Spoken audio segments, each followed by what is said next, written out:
சமயம் தமிழ் நேயர்களே வணக்கம். தமிழகத்தில் ஆணவ படுகொலைகள் பரபரப்பை ஏற்படுத்திட்டு இருக்க நேரத்தில் நம்மோடு விசிகாவோட துணை பொதுச் செயலாளர் திரு ரஜினிகாந்த் அவர்கள் நினைச்சிருக்கார். சார் வணக்கம். சார் வணக்கம். சார், இப்போ தமிழகத்தில் ஆணவ படுகொலைகள் ரொம்ப சர்ச்சையவே கிளப்பிட்டு வருது. சார், இன்னைக்கு விசிகா சார்பில் கூட ஒரு ஆர்ப்பாட்டம் அறிவிக்கப்பட்டு நடத்தப்பட்டது.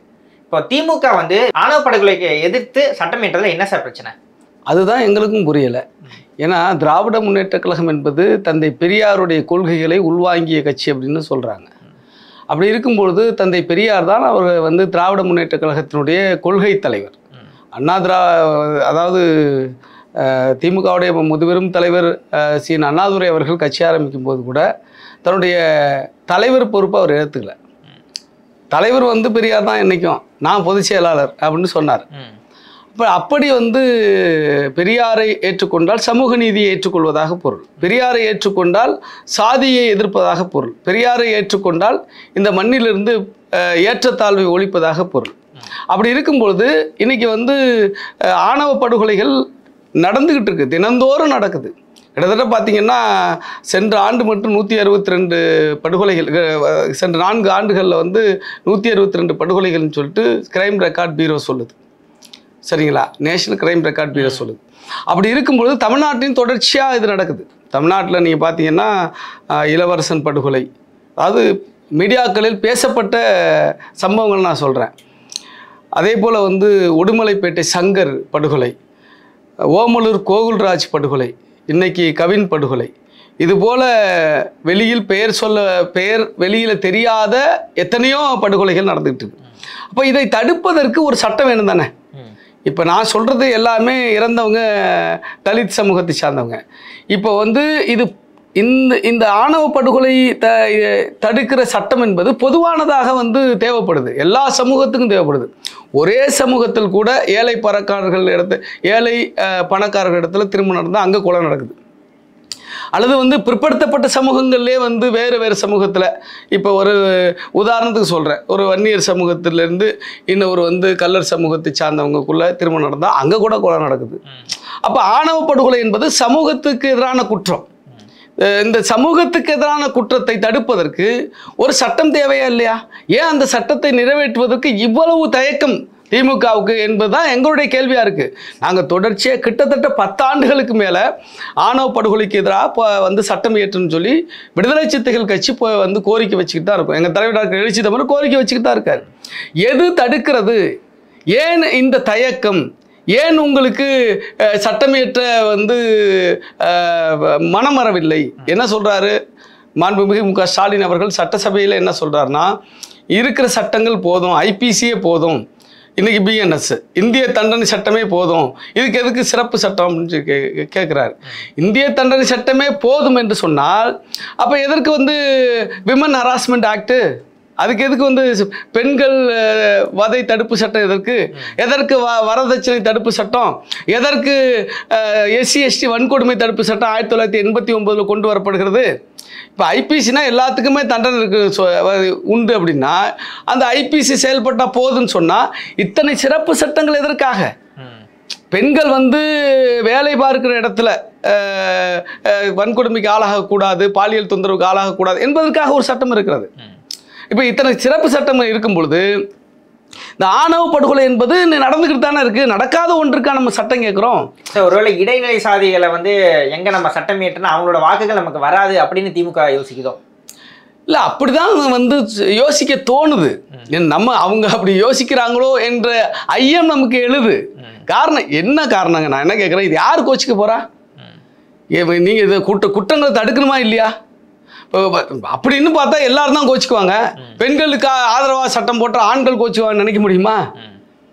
ஏன்னா இப்போ SC/ST வன்கொடுமை தடுப்பு சட்டம் வந்து நிறைவேற்றப்பட்டது 1989. அது என்னோ ஒன்றிய அரசு நிறைவேற்றினுச்சு. ஒருவேளை தமிழ்நாடு அரசுக்கிட்ட கேட்டிருந்தோம்னா செஞ்சுருக்க மாட்டாங்க போல இருக்கு. இப்போ அப்படி தான் தோணுது நமக்கு. என்ன உங்களுக்கு தயக்கம்னு நான் கேட்குறேன். ஏன் இதை வந்து நீங்கள் இவ்வளோ தயங்குறீங்க? அதாவது குற்றம் நடக்காமல் தடுக்கணும்.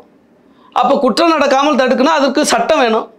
அப்போ சட்டத்தை கொண்டு வரதுல என்ன ஆட்சியாளர்களுக்கு பிரச்சனை நான் கேட்குறேன். இதுல திமுகவை மட்டும் கேட்கல, ஏன் முன்னாடி அதிமுக கூட கொண்டு வரல, ஏன் இன்னைக்கு ஒன்றிய ஆட்சியில் இருக்கிற பிஜேபி கொண்டு வரல? 2018 வந்து ஒரு Shakti Vahini versus Union of India அப்படின்னு ஒரு வழக்கில் உச்சநீதிமன்றம் 3 நீதிபதிகள் அடங்கிய அமர்வு, தீபக் மிஸ்ரா, கன்வில்கர், சந்திரசூட் உள்ளிட்ட நீதிபதிகள் அடங்கிய பெஞ்ச் வந்து உச்சநீதிமன்றம் தீர்ப்பு கொடுத்துருக்கு. என்ன தீர்ப்பு கொடுத்துருக்கு? இந்த திருமணம் என்பது சாதி மாறியோ அல்லது மதம் மாறியோ அல்லது என்ன சொல்றது கோத்திரம் குலம் மாறியோ திருமணம் செய்வது என்பது இந்திய அரசியலமைப்பு சட்டத்தால் அங்கீகரிக்கப்பட்ட ஒன்று. வயது வந்து 2 பேர், அவங்க எந்த மதம் சாதின்னு பார்க்க வேண்டிய அவசியம் இல்லை, 2 பேரும் திருமணம் பண்ணிக்கிட்டாங்கன்னா அது அவங்க ரைட்டு. அப்போ அதை வந்து சாதியின் பெயரால், கோத்திரத்தின் பெயரால் அல்லது வந்து மதத்தின் பெயரால் அந்த திருமணம் தடுக்கப்படுகிறது அல்லது திருமணம் செய்து கொண்டவர்கள் வந்து படுகொலைக்கு ஆளாக்கப்படுகிறார்கள் என்று சொன்னால் இதை தடுத்து நிறுத்த வேண்டும் என்று சட்டம் வந்து கொண்டு வர வேண்டும் என்று உச்சநீதிமன்றமே சொன்ன பிறகும் ஒன்றிய அரசையே கொண்டு வரல. அன்னைக்கு ஆட்சியில் வந்து 2018 இதே பிஜேபி தான். 2012 வந்து இந்திய சட்ட ஆணையம், நேஷனல் லா கமிஷன் சொல்லுவாங்க, இந்திய சட்ட ஆணையம் ஒரு பரிந்துரை கொடுத்துருக்கு. அப்போ வந்து காங்கிரஸ் கட்சி ஆட்சியில் இருந்தது, காங்கிரஸ் கட்சி. அப்போ மன்மோகன் சிங் பிரதமராக இருந்தார். அவங்க ஒரு டிராப்டே கொடுத்துட்டாங்க, ஒரு மசோதாவே சட்டத்தை வந்து டிராப்ட் பண்ணியே கொடுத்துட்டாங்க. அதை நிறைவேற்ற வேண்டியதுதான் பாக்கி. காங்கிரஸ் ஆட்சியும் அதை செய்யலை. இன்னைக்கு திமுக மாநிலத்தில் பண்ணலாம்னா பண்ணலாம். நீங்கள் இந்திய அரசியலமைப்பு சட்டம் 3ஆக எந்தெந்த வகையறாக்கல்ல யார் யார் சட்டம் இயற்றலாம்னு சொல்கிறாங்க. அதாவது state list, central list, concurrent லிஸ்ட்டுன்னு சொல்லுவாங்க. மத்திய அரசு ஒன்றிய அரசு சட்டம் இயற்றுவதற்கு ஒன்றிய லிஸ்ட்டு இருக்குது, இந்தந்த வகையறாக்கள் நீங்கள் சட்டம் இயற்றலாம். மாநில அரசுகள் சட்டம் இயற்றுவதற்கு அதுக்கு ஸ்டேட் லிஸ்ட்னு சொல்லுவாங்க, இந்தந்த வகையறாக்களில் சட்டம் இயற்றலாம். கன்கரண்ட் லிஸ்ட்னா ஒன்றிய அரசுமே சட்டம் இயற்றலாம், மாநில அரசு சட்டம் இயற்றலாம். இப்போ இந்த ஆணவ படுகொலை தடுப்பதோ இந்த திருமண உரிமைகளை காப்பதோ இதெல்லாம் வந்து 2 அரசுக்கும் பங்கு இருக்கு. ஒன்றிய அரசு தான் அது செய்யல, நீ ஏன் மாநில அரசுக்கு என்ன தயக்கம்னு நான் கேட்குறேன். அப்போ ஓட்டு போயிடணும் பயப்படுறீங்களா? அப்போ உங்களுக்கு வந்து இதை சட்டம் இயற்றுனா இது, அதுதான் நான் சொல்கிறேன்ல, இது வந்து பொதுவாக அனைத்து சமூகத்துக்கும் எதிரான குற்றம் வந்து ஆணவ படுகொலை. இப்போ நடக்கிறதெல்லாம் நான் இப்போ பட்டியலிட்டம் பாருங்கள், இவங்க எல்லாருமே தலித் சமூகத்தை சார்ந்தவங்க. இப்போ இந்த தலித் சமூகத்தை சார்ந்தவர்கள் கொலை செய்யப்படுறாங்க, படுகொலைக்கு ஆளாக்கப்படுறாங்கன்னு சட்டம் ஏற்றினா தலித் அல்லாதவர்களுடைய வெறுப்பை சம்பாதிப்போமோ, தலித் அல்லாதவர்கள் மீது பகையாயிடுவாங்களோ, தலித் அல்லாதவர்கள் நமக்கு ஓட்டு போட மாட்டாங்களோ என்று வாக்கு கணக்கு பார்க்குறீங்களா, அரசியல் ஆதாய கணக்கு பார்க்குறீங்களா என்கிற கேள்விதான் மக்கள் எழுப்புறாங்க. சரி, இப்போ வந்து கவின் அவர்கள் இறந்த இஷ்யூலையும் பார்க்குறோம். 8 நாளுக்கு அப்புறம் முதலமைச்சர் வந்து அவங்க குடும்பத்துக்கு ஆறுதல் சொல்கிறாரு. இதுவே ஒரு பிரச்சனையாகலையா சார்? ஏன்னா மற்ற சமூகத்தில் யாரோ உயிரிழந்தாவோ இல்லை அஜித்குமார் அவர்களோட மரணத்திலையும் பரவாயில்ல, சரி ஒரு 3ஆவது நாளே கால் பண்ணி சொல்லிட்டாங்க. ஆனால் ஒரு ஆணவ படுகொலை அணுகிற விதம் வந்து 8 நாளுக்கு அப்புறம் சொல்கிறது வந்து ஒரு சாதி ரீதியிலான ஒரு அணுகுமுறையை திமுக தவறாக கையாளுது இல்லையா? அதாவது முதலமைச்சர் உடனடியாக அதுக்கு வந்து ரியாக்ட் பண்ணியிருக்கணும். ஆனால் அமைச்சர்கள் போனாங்க, நேரு போனார், கனிமொழி மேடம் போனாங்க, இவங்கெல்லாம் போனாங்க.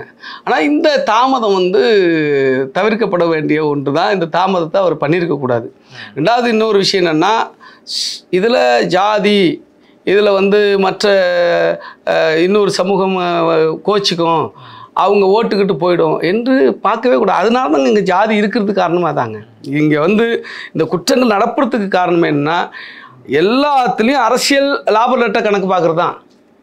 இதனால வந்து ஒரு குற்றம் நடக்குதுன்னா அந்த குற்றத்தில் சட்டம் செயல்படணும், அவ்வளோதான். சட்டத்தை செயல்படுத்தினா போதும். அவன் அப்படி செயல்படுத்தினா ஒரு கட்டத்தில் வந்து என்ன குற்றம் நடந்தாலும் சட்டம் செயல்படும், அது நம்ம ஆட்சியாளர்கள் கோச்சிக்கிட்டு பிரயோஜனம் இல்லை அப்படின்னு முடிவுக்கு எல்லாரும் வந்துடுவாங்க. இவங்க வந்து சட்டத்தை செயல்படுத்துறதுக்கு வந்து முன்னாடி இந்த நேரம் அரெஸ்ட் பண்ணுறோம்னு சொன்னால், வன்கொடுமை தடுப்பு சட்டத்தில் அரெஸ்ட் பண்ணுறேன்னு சொன்னால், இது அதை செஞ்ச குற்றவாளி யார், அவன் பின்புலத்தில் என்ன சமூகம் இருக்குது, அதனால நமக்கு நாளைக்கு வந்து வாக்கு பாதிக்கப்படுமா, அந்த சமூகத்தினுடைய பகையை சம்பாதிப்போம் என்ற கணக்கு வழக்குங்க போகுது. இது முதலமைச்சர் தான் பண்ணுறான்னு சொல்ல, அந்தந்த பகுதியில் இருக்கிற கட்சியினுடைய நிர்வாகிகள், அமைச்சர்கள் இதை பண்ணுறாங்க. நீங்கள் பார்த்தீங்கன்னா எவ்வளோ அநீதின்னு நான் சொல்கிறேன். நாங்கள் அதை வந்து சொல்கிறதுக்கு எனக்கு எந்த விதமான தயக்கமும் கிடையாது. வேங்க வயலில் நடைபெற்ற அந்த கொடுமை, 2024 நடைபெற்ற அந்த தண்ணி குடிக்கிற தலித்துகள் தண்ணி குடிக்கிற குடி தண்ணீர் குழாயில், அதாவது அந்த டேங்கில் மனித கழிவு கலக்கப்பட்டது. அந்த மனித கழிவு கலக்கப்பட்ட அந்த சம்பவத்தில் குற்றவாளி இன்னாருன்னு சொல்லிட்டு எல்லாருமே சொல்கிறாங்க. நாங்கள் விடுதலை சித்தைகள் உடனடியாக போராட்டம் அறிவிக்கிறோம், தமிழ்நாடு முழுக்க 2ஆம் கட்ட போராட்டம் அறிவிக்கிறோம், சட்டமன்றத்தில் எங்கள் சட்டமன்ற உறுப்பினர்கள் பேசுகிறாங்க, எங்கள் தலைவர் முதலமைச்சர் மாண்புமிகு மு.க. ஸ்டாலினை சந்தித்து ரெப்ரசன்டேஷன் மனு கொடுக்குறாரு. அப்படி இருந்த போதிலும் நாங்கள் யாரை கை காட்டுகிறோமோ, அல்லது அந்த மக்கள், நாங்கங்கிறது இல்லை, பாதிக்கப்பட்ட மக்கள் யாரை கை காட்டுகிறார்களோ அவர் அந்த முத்தையாவை கூப்பிட்டு விசாரிக்க கூட இல்லையே. அந்த சம்பந்தப்பட்ட சந்தேகத்திற்கு உரியவராக சொல்லப்படுற அவர் சார்ந்தவங்களை யாரையும் கூப்பிட்டு விசாரிக்க கூட இல்லையே.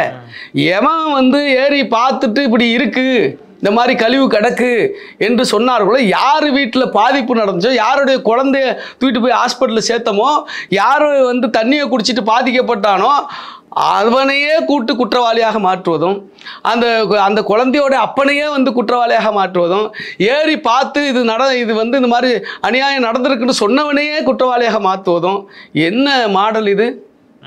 இது என்ன மாடல்? இதுதான் திராவிட மாடலா? இந்த கேள்வி எங்களுக்கு எழுது. இங்கே கல்வியில் வளர்ச்சி அடைஞ்சிருக்கிறோம், சந்தோஷப்படுறோம். தொழில்துறையில் வளர்ச்சி அடைஞ்சிருக்கிறோம், சந்தோஷப்படுறோம். ஜிடிபியில் இன்க்ரீஸ் ஆகிருக்கிறோம், சந்தோஷப்படுறோம். எல்லா விதத்திலும் நம்ம சந்தோஷப்படுறோம். ஆனால் ஜாதி கொடுமையிலும் வன்கொடுமையிலும் இந்தியாவிலே 2வது வன்கொடுமை நடக்கிற, ஜாதி கொடுமை நடக்கிற மாநிலம் தமிழ்நாடு என்று தேசிய குற்ற ஆவண காப்பகம் சொல்லுதே, அந்த புள்ளி உரம் சொல்லுதே. அப்போ அதில் என்ன சந்தோஷம்? என்ன கேட்குறேன், ஒரு இலையை போட்டு நல்ல சாப்பாடு போட்டு நல்ல சாம்பார் ஊற்றி நல்ல கூட்டு பொரியல் 18 கூட்டுகள் வச்சு நல்ல கேசரி வச்சு ஒரு ஓரத்தில் மனித கழிவையும் வச்சு இது சிறப்பாக இருக்கிற விருந்துன்னு சொன்னால் எப்படி இருக்குமோ அப்படி தான் இந்த சாதி கொடுமை தமிழ்நாட்டில் தலைவிரிச்சு ஆடுகிற இந்த சூழலில் இதை கொண்டாடுவதற்கு உண்மையில் ஜனநாயகத்தை விரும்புபவர்கள், சமூக நீதிக்காக போராடுபவர்களால் முடியாது. இதை பெருமையாக எடுத்துக்கொள்ள முடியாது. திராவிட மாடல்னா சாதி ஒழிப்பு தாங்க முதல்ல இருக்கணும். திராவிட மாடல்னா சமூக நீதி தாங்க முதல்ல இருக்கணும். இங்கே மற்ற விஷயமெல்லாம் அப்புறங்க. திராவிட மாடல்னா இங்கே ஏற்றத்தாழ்வு இல்லை இருக்கக்கூடாது, இங்கே எந்த விதத்திலும் சாதியால் பாதிக்கப்படக்கூடாது, இனத்தால் பாதிக்கப்படக்கூடாது, மொழியால் பாதிக்கப்படக்கூடாது என்கிற இந்த பிளவுகள் இல்லாத ஒரு நாடாக இன்னைக்கு இருக்கணும். அதுதான் திராவிட மாடல். அதுதான் பெருமைப்பட்டு கொள்ள முடியும். இந்தியாவிலே 2வது இடத்துல இல்லைங்க இருக்கு. ஹரியானாவை விட, மத்திய பிரதேசத்தை விட, ராஜஸ்தானை விட, பஞ்சாபை விட, என்ன டெல்லியை விட இன்னைக்கு இந்தியாவில் முதல் இடத்துல உத்தரப்பிரதேசம், 2வது இடத்துல தமிழ்நாடு. என்ன பெருமை இது? என்ன மாடல் இது? இது சரிதானா? இது பெரியாருக்கு தகுமா, அடுக்குமா? ஆனால் அவர்களுடைய தான் சார் நீங்கள் இன்னும் கூட்டணியில் இருக்கீங்க அப்படின்னு அதுக்கு என்னங்க பண்ணுறது? அதை விட பெரிய பூதம் வந்துடக்கூடாதுன்னு பயப்படுறோம் நாங்கள். இதுக்கே இவ்வளோ நாங்கள் போராட வேண்டியிருக்கு. நாங்கள் சட்டம் ஏற்றுங்கன்னு தெருவில் நின்று போராட வேண்டியிருக்கு. இதெல்லாம் நடக்குது, தடுங்கன்னு, சட்டம் கொண்டு வாங்கன்னு சொல்லி கேட்க வேண்டியிருக்கு. இதை கூட்டணி, அதாவது கம்யூனிஸ்ட் கட்சிகள் எல்லாம் போய் முந்தானத்து கம்யூனிஸ்ட் கட்சிகள், விசிகா எல்லாருமே போய் ஒரு கோரிக்கை வைக்கிறாங்க. அதுக்கு முதலமைச்சர் சரி ஓகே பார்க்கலாம் தான் சொல்லியிருக்காரு, தவிர உத்தரவாதம் எதுவும் கொடுக்கல. கூட்டணி கட்சிகள் அழுத்தம் கொடுத்தும் கூட திமுக கன்வின்ஸ் ஆகலை அப்படின்னு தான் நினைக்கிறீங்களா? கன்வின்ஸ் ஆகலை அப்படின்னுலாம் அதான் அந்த நேரத்தில் அந்த பதிலை சொல்லியிருக்கிறாரு. பார்க்கலான் இருக்காரு. சட்டம் ஏற்றலன்னு சொன்னால் அதுக்கான பின்விளைவுகளை நிச்சயமாக இந்த தமிழ்நாடு இன்னைக்கு ஆட்சியில் இருக்கிற திமுக சந்திக்கிறதுக்கு வாய்ப்பு உண்டு. அதாவது நீங்கள் கேட்டீங்க, அந்த முன்னாடி உள்ள கேள்விக்கு நான் பதில் சொல்லிடுறேன். ஏன் அந்த கூட்டல் இருக்குன்னா இதை விட பெரிய பூதம்னு நான் சொன்னேன். ஏன்னா இவங்க ஏற்றத்தாழ்வு இல்லாத ஒரு சமூகத்தை படைக்கணுங்கிறது கொள்கையாக கொண்டவர்கள் திமுக, சமூக நீதியை கொள்கையாக கொண்டவர்கள். ஆனால் பிஜேபி அப்படி அல்ல. எங்கள் பார்வையில் பிஜேபி இந்த சமூகத்தில் ஏற்றத்தாழ்வு இருக்க வேண்டும், சனாதன சட்டம் தான் இங்கே அவசியம், இங்கே பிறப்பின் அடிப்படையில் ஏற்றத்தாழ்வு உண்டு, இங்கே ஜாதிக்கு ஒரு பெருமை உண்டு, ஒரு ஜாதிக்கு ஒரு இழிவு உண்டு, இதை அங்கீகரிக்கிற ஒரு போக்கு பிஜேபிகிட்ட இருக்குது. கொள்கையாகவே வச்சிருக்கிறான். அவனை கொண்டு வந்தோம்னா போயிடுமே, 2000க்கு போயிடுமே. கிமு 2000 ஆண்டுகளுக்கு பின்னாடி இந்த சமூகம் தள்ளப்பட்டு விடுமே, வேத காலத்துக்கு தள்ளப்பட்டு விடுமே. இங்கே சனாதனம் தான் சட்டமாக மாறுமே. இங்கே ஜாதிக்கு ஒரு நீதி இங்கே வந்து வெளிப்படையாக சட்டப்பூர்வமாக்கப்படுமே, அந்த அச்சத்தில் தான் நாங்கள் சரி அப்படின்னு சொல்லிட்டு திமுக கூட சனாதன எதிர்ப்பு என்கிற ஒற்றை புள்ளி நாங்கள் இணைஞ்சு நிற்கிறோம். இப்போ வந்து துப்புரவு தொழிலாளர்களோட போராட்டம் ரொம்ப பேசு பொருளாக இருக்குது சார். ஒரு 9வது நாளை கடந்து அவங்க போராடிட்டு இருக்காங்க. இன்னும் கூட தேர்தல் வாக்குறுதியிலேயே திமுக வந்து எங்களெல்லாம் பெர்மனெண்ட்டாக பண்ணுவோம் அப்படின்னு சொல்லியிருக்காங்க. ஆனால் இப்போ வந்து நேற்று சேகர் பாபு வந்து அப்படி எதுவும் தேர்தல் வாக்குறுதியில் சொல்லலை அப்படின்னு சொல்கிறாங்க. இது குறித்து விசிக திருமாவளவன் அவர்கள் கூட போய் நேரில் பார்த்து ஆதரவு தெரிவிச்சிருக்காரு. திமுக தொடர்ந்து இப்படியே செயல்பட்டு இருக்கோ, இல்லை தேர்தல் வாக்குறுதிகளை கொடுக்கறத கூட அவங்க இன்னும் நிறைவேற்றாமல் இருக்காங்களோ? வேறு எந்த வாக்குறுதி கொடுத்தாங்களோ கொடுக்கலையாங்க, இது தேர்தல் வாக்குறுதியில் கொடுத்துருக்காங்களோ கொடுக்கலையோ ரெண்டாவது விஷயங்க. துப்புரவு தொழிலாளர்களுடைய வாழ்க்கையை பாதுகாக்க வேண்டும், அவர்களுக்கு ஒரு பாதுகாப்பான ஊதியம் அவருடைய வந்து அவங்களுக்கு வந்து நிரந்தரமாக்க வேண்டும் என்பதெல்லாம் வந்து இதில் தேர்தல் வாக்குறுதியில் கொடுத்தாதான் நாங்கள் செய்வோம், கொடுக்காட்டி செய்ய மாட்டோம்ல. இது கண்டிப்பாக அவசியமாக செய்தாக வேண்டும். தன்னுடைய உயிரை பணயம் வைத்து, தன்னுடைய ஆரோக்கியத்தை பணயம் வைத்து, தன்னுடைய வந்து அனைத்து விதமான என்ன சொல்கிறது ஆபத்துக்களையும் எதிர்கொண்டு அவர்கள் பணியாற்றிக்கிட்டு இருக்காங்க. நீங்கள் கொரோனா காலத்தில் முன்னணி வீரர்களில் துப்புரவு தொழிலாளர்களை கொண்டு வந்து நிறுத்தி பெருமைப்பட்டுக்கிறதும், அவர்களோட உட்காந்து நாங்கள் சாப்பிட்டேன்னு சொல்லி அதை வந்து பெருமைப்பட்டுக்கிறதும் இல்லை. அவருடைய உயிருக்கு என்ன பாதுகாப்பு, அவருடைய வாழ்வாதாரங்களுக்கு என்ன பாதுகாப்பு? நாளைக்கே நீங்கள் வந்து அவங்க ஒப்பந்த தொழிலாளர்கள் வந்து நிறுத்தப்படலாம், புதிய ஒப்பந்தத்தை வேற ஒரு கம்பெனி எடுக்கலாம், அவன் வேலை பார்த்துக்கிட்டு வீட்டுக்கு அனுப்பலாம். இந்த சூழலில் அவங்களுக்கு பணி பாதுகாப்பு கிடையாது, ஊதிய பாதுகாப்பு கிடையாது, உயிர் பாதுகாப்பு கிடையாது, எதுவுமே இல்லாமல் ஒரு ஆபத்தான தொழிலில் துப்புரவு பணியாளர்கள் ஈடுபட்டுக்கிட்டு இருக்காங்க. இதை நிறைவேற்றத்துக்கு என்னங்க உங்களுக்கு பட்ஜெட் தேவைப்படுது? நீங்கள் வந்து கும்பாபிஷேகம் பண்ணுறீங்களாங்க, 2000 கோயிலுக்கு கும்பாபிஷேகம் பண்ணிட்டோம், 3000 கோயிலுக்கு கும்பாபிஷேகம் பண்ணிட்டோன்னு ஆயிரக்கணக்கான கோடிகள் செலவழிக்கிற பொழுது துப்புரவு தொழிலாளர்கள் தங்களோட உயிரை பணம் வைத்து இந்த நாட்டை பாதுகாக்கிற, இந்த ஆரோக்கியத்தை பாதுகாக்கிற இந்த தொழிலாளர்கள் பணி பாதுகாப்புக்கு நீங்கள் உத்தரவாதம் தர முடியாது என்று சொன்னால் இதற்கு பெயர் என்ன மாடல்? இதற்கு பெயர் என்ன மாடல்? திராவிட மாடல் சொல்கிறாங்க. இல்லை, நான் தான் கேட்குறேன், ஏங்க என்னங்க அநியாயமாக இருக்குது? நீங்கள் என்ன முன்னணி கள வீரர்கள்னு சொன்னீங்களா இல்லையா கொரோனாவில்? அந்த முன்னணி கள வீரர்களுக்கு வந்து உயிர் போனால் பாதுகாப்பு இருக்கா, உத்தரவாதம் இருக்கா? எத்தனையோ பேர் செத்து போகிறாங்க, டெய்லி எத்தனையோ பேர் செத்து போகிறாங்க. வந்து மலைக்குழிக்குள்ளே இறங்கி விஷம் தாக்கி செத்து போகிறாங்க. அதே போல் வந்து துப்புரவு தொழில் செய்வது மூலம் தோல் நோய் வருது, சுவாச நோய் வருது, ஏன்னா அனைத்து நோய்களும் வருது. வாழ்க்கையில் உத்தரவாதமே கிடையாது. எவ்வளவு ஒரு இழிவான தொழிலை அவர்கள் வந்து செய்கிற சூழல் வந்து நேர்ந்திருக்குன்னா விரும்பியா செய்கிறாங்க? நான் கேட்குறேன், விரும்பியா செய்கிறாங்க?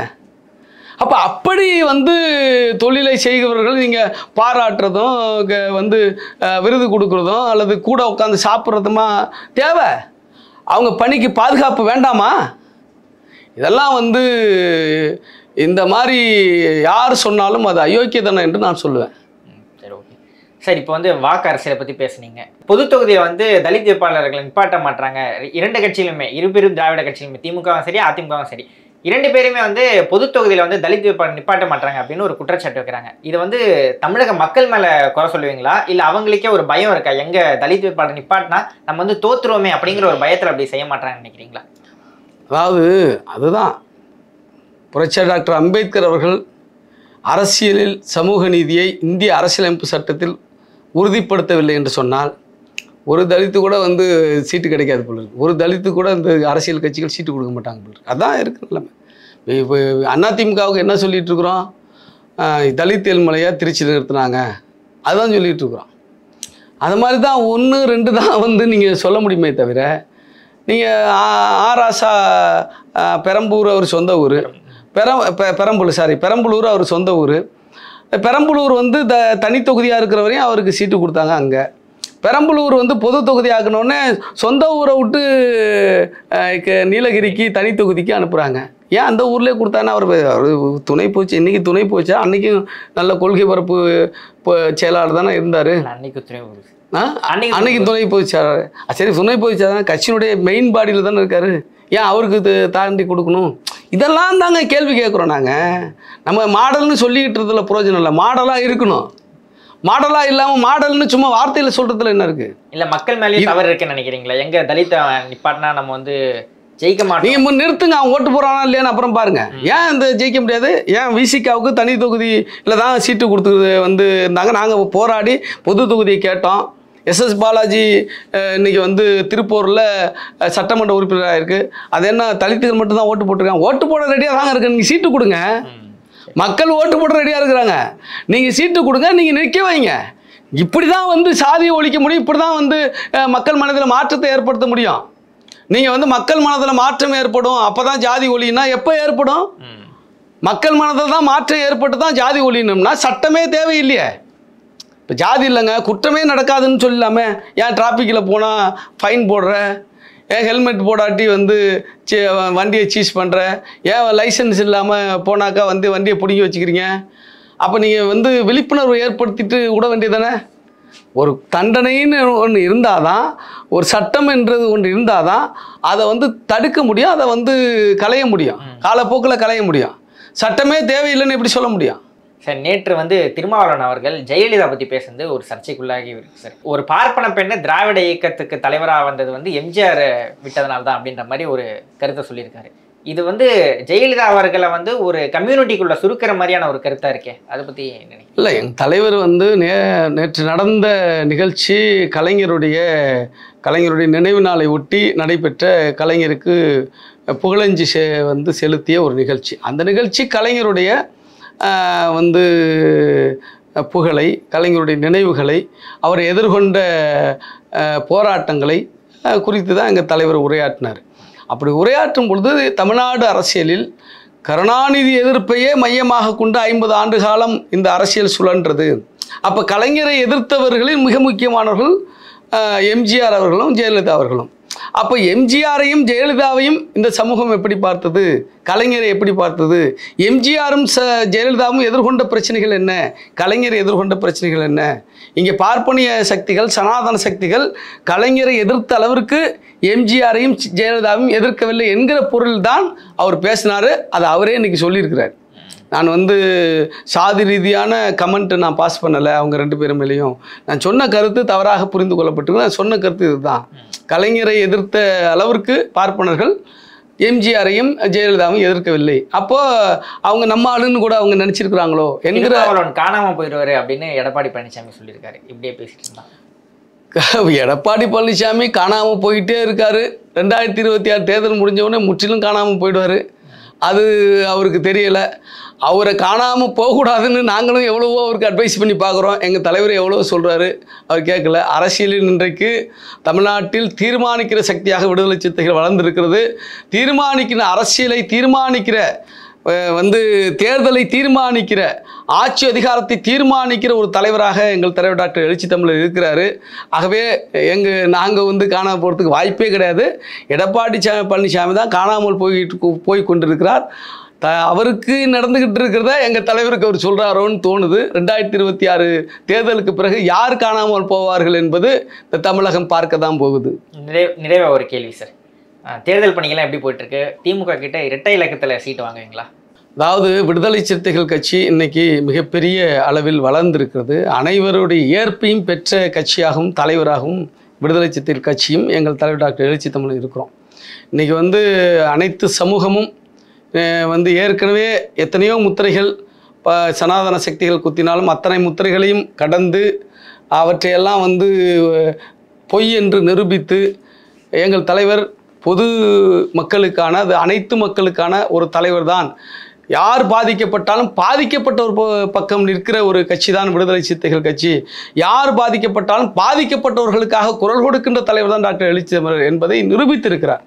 ஆகவே இன்னைக்கு அவர் மீது இந்த வந்து பார்ப்பனிய சக்திகள் வைத்த அந்த குற்றச்சாட்டு அல்லது வந்து அவர் மீது பூசுவதற்கு நினைத்த அந்த நிறமெல்லாம் இன்றைக்கு எங்கள் தலைவருடைய செயல்பாட்டால் அதெல்லாம் இன்னைக்கு விலகி இருக்கு. இன்னைக்கு ஒரு பொது தலைவராக உருவாயிருக்கிறார். 2026 திமுக கூட்டணிக்கு தான், இந்தியா இப்போ இருக்கிற கூட்டணி தான். ஆமாம், அதில் மாற்று கருத்து இல்லை. காரணம் என்னென்னா, நாங்கள் ஏற்கனவே சொல்லியிருக்கிறோம், நாங்கள் வந்து ஜாதியை மையப்படுத்தி மக்களை பிளவுபடுத்துகிற பாமகவோடோ அல்லது மத வெறுப்பை தூண்டி மக்களை பிளவுபடுத்தி அரசியல் ஆனதாயம் தேடுகிற பாஜகவோட கூட்டணி சேர மாட்டோம் அப்படின்னு சொல்லியிருக்கிறோம். விஜய் ஒரு பக்கம் வந்துகிட்டு இருக்காரு, அது உங்களுக்கு ஒரு threat-ஆ விஜய் எல்லாம் என்ன சார், அவருக்கு என்ன தெரியும்?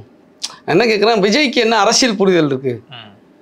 விஜய் வந்து அவர்களும் கூப்பிட்டு இருந்தார் சார்.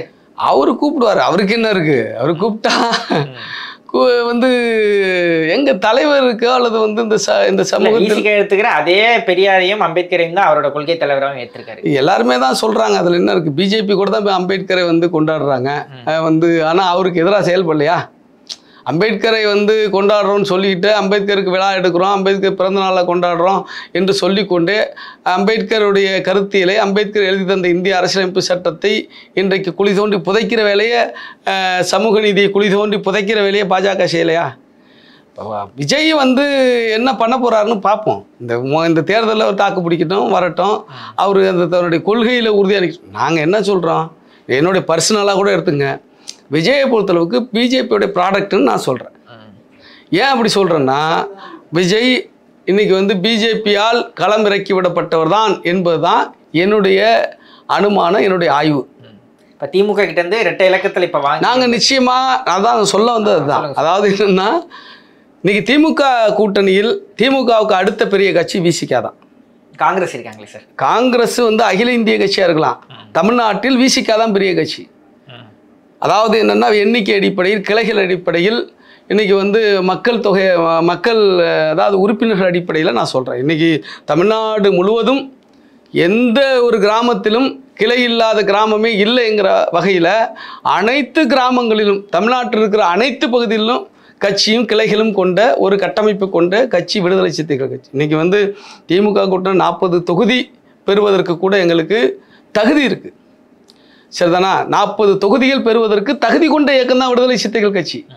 ஆனால் நாங்கள் வந்து இந்த கூட்டணியில் நிறைய கட்சிகள் இருக்கிறாங்க. இன்றைக்கி கம்யூனிஸ்ட் கட்சி, 2 கம்யூனிஸ்ட் கட்சி இருக்கிறாங்க, காங்கிரஸ் இருக்குது, இப்போ கமலஹாசனுடைய மக்கள் நீதி மையம் இருக்குது, இந்த தேமுதிகவும் உள்ளே வர்றதா சொல்கிறாங்க. வராங்களா சார்? வர்றதா தான் சொல்கிறாங்க. வந்தால் வரவே இருக்கணும், அதில் பிரச்சனை இல்லை, வர்றதா சொல்கிறாங்க. பாமகவும் கூட்டணியில் வர்றதா பேசிட்டு இப்படி இருக்கும் பொழுது நாங்கள் வந்து அதுக்கு தகுந்த மாதிரி தான் நாங்கள் முடிவு எடுப்போம். அந்த வகையில் குறைந்தபட்சம் 25 தொகுதிகள் போட்டியிடுவதற்கு எங்களுக்கு வந்து பலம் இருக்கிறது, வலு இருக்கிறது, தகுதி இருக்கிறது. 25 தொகுதிகளை நாங்கள் 2ஆம் கட்ட வந்து லீடர்ஸ் வந்து நாங்கள் எல்லாருமே அப்படி தான் விரும்புகிறோம், மக்களும் அப்படி தான் விரும்புகிறாங்க, கட்சியினுடைய தொண்டர்களும் அப்படி தான் விரும்புகிறாங்க. எங்கள் தலைவர்கிட்ட தான் நாங்கள் கோரிக்கை வைக்கிறோம், குறைந்தபட்சம் நம்ம 25 தொகுதிகள் கேட்கணுன்ட்டு. 25 தொகுதிகளை கொடுக்க வேண்டிய கடமையும் திமுக இருக்குது. காரணம், இன்றைக்கி 2-3 தேர்தலில் ஜெயிக்கிறதுக்கு விசிகாவுடைய வாக்கு தான் ரொம்ப முக்கியமானது. இந்த கடந்த ஜூலை 15ஆம் தேதி சிதம்பரத்தில் ஐயா எல் இளையபெருமாருடைய மணிமண்டபம் திறப்பில் கூட எங்கள் தலைவர் பேசினார், சிஎம் வச்சுக்கிட்டு. என்ன சொன்னார்னா, வர்ற 2026 வாங்குகிற திமுக கூட்டணி வாங்குகிற ஒவ்வொரு 4 வாக்கிலும் 1 வாக்கு விசிகாவுடைய வாக்குன்னு சொல்லியிருக்காரு. இப்போது நாங்கள் வந்து அந்தளவுக்கு பலம் பெற்றிருக்கிறோம். அப்போ ஏன் 25 தொகுதி எங்களுக்கு கொடுக்கக்கூடாது? நாங்கள் இரட்டை இலக்க தொகுதி தான் எதிர்பார்ப்போம், அதை பெறுவதற்கு நாங்கள் வந்து முயற்சி எடுப்போம். ஓகே. பாமக கேட்டிங்க, நான் தான் தெளிவுபடுத்திட்டோமே. பாமக வந்தால் நாங்கள் இருக்க மாட்டோம். அது ராமதாஸ் வந்தாலும் சரி, அன்புமணி வந்தாலும் சரி. ராமதாஸோட பையன் தான் அன்புமணி. ராமதாஸ் வந்து இந்த சமூகத்தில் ஏற்படுத்திய தீய விளைவுகள் இன்றைக்கு கவின் படுகொலை வரையும் நீள்வதற்கு அவரும் காரணம். நாடக காதல், நசுக்கும் சட்டங்கள் என்று சொல்லி இந்த சமூகத்தில் விஷத்தை விதைத்தவர் ராமதாஸ். வந்து இப்போ பார்ப்பனர் அல்லாத ஒரு இயக்கம் கண்ட தமிழகத்தில் தலித் அல்லாத ஒரு இயக்கத்தை உருவாக்கியவர் ராமதாஸ். ஒரு இயல்பாக மனித வந்து இயல்பில், அறிவியலில் இயல்பான உணர்வாக இருக்கிற காதலுக்கு ஒரு கற்பிதத்தை உருவாக்கியவர் ராமதாஸ். எந்த காதலும் வந்து ஜாதி பார்த்து வர்றதில்லைங்க, மதம் பார்த்து வர்றதில்லை, ஏழை பணக்காரன் பார்த்து வர்றதில்லை, என் அழகு கூட பார்த்து வராது. மனது பிடித்திருந்தால் அல்லது ஏதோ ஒரு வகையில் ஒரு ஈர்ப்பு இருந்தால் காதல் வரும். அது ஆண் பெண்ணாக இருக்கணும், அவ்வளோதான். அதுதான் இயல்பான காதல் வரும். அதை வந்து இங்கே ட்ரைனிங் பண்ணி அனுப்புகிறாங்க. இப்போ வரையும் பேசுகிறானா இல்லையா சில பேர்? இந்த கவின் படுகொலைக்கு பிறகு கூட சில வீடியோ நான் பார்த்தேங்க. இதெல்லாம் ட்ரைனிங் கொடுத்து அனுப்பலாமா?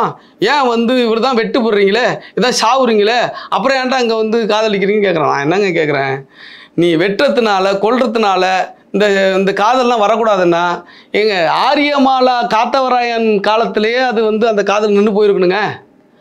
காத்தவராயன் என்கிற ஒரு தாழ்த்தப்பட்ட சமூகத்தை சார்ந்த ஒருவர் ஆரியமாலா என்கிற இன்னொரு சமூகத்தை சார்ந்த பெண்ணை திருமணம் செய்தால் கழுவிலேற்று படுகொலை செய்யப்பட்டான். அதே போல் வந்து நம்ம மதுரை வீரன் பொம்மி காதல், மதுரையில் மாறுகை வாங்கினாங்க. ஒத்த கால் இந்த கையும் இந்த காலையும் வெட்டி எடுத்தாங்க. அவங்களும் காதல் பண்ணி திருமணம் பண்ணிக்கிட்டவங்க. மதுரை வீரன் வந்து தலித் சமூகத்தை சார்ந்தவர். பொம்மியை திருமணம் செஞ்சாருன்னு அவரை கொண்டாங்க. இப்போ அப்போவே நின்று இருக்கணுமே இந்த பயம் வந்து. இளவரசன் செத்தப்பே நின்று இருக்கணுமே. உடுமலை பேட்டு சங்கர் செத்தப்பே அடுத்தவன் காதலிக்காமல் போயிருக்கணுமே. கோகுல்ராஜ் அவன் காதலிச்சு சாவல, அவன் ஃப்ரெண்டு அந்த பொண்ணு சுவாதி. அது நிற்குதா? நிற்காதுங்க. இது அறிவியலுக்கு விரோதமான வந்து ஒரு சிந்தனை, இது பார்வை, இது ஒரு என்ன சொல்கிறது, இவங்க எல்லாம் அதாங்க. இந்தியா என்பது நோயாளிகள் நிறைந்த நாடாக இருக்குது. இப்போ மனநோயாளிகள் நிறைந்த நாட்டில் தான் நம்ம வாழ்ந்துக்கிட்டு இருக்கிறோம், வேறு வழி இல்லை. இதை போக்குவதற்கு தந்தை பெரியார், புரட்சியாளர் அம்பேத்கர், கார்ல் மார்க்ஸுடைய கொள்கையில் மேலோங்க வேண்டும். அப்போ தான் வந்து இதெல்லாம் மாற்ற முடியும். மனமாற்றம் என்பது அவசியமாக இருந்தாலும் கூட இவற்றையெல்லாம் கட்டுப்படுத்துவதற்கும் இவற்றையெல்லாம் வந்து ஒரு அச்சத்தை ஏற்படுத்தி இதை வந்து தடுப்பதற்கும் சட்டம் தேவை. அதனால்தான் ஆணவ படுகொலைக்கு எதிரான சட்டத்தை நாங்கள் கேட்குறோம். சார் ரொம்ப நன்றி சார், உங்களோட விரிவான நேரத்தில் உங்களோட கருத்துக்களை பதிவு. நன்றி.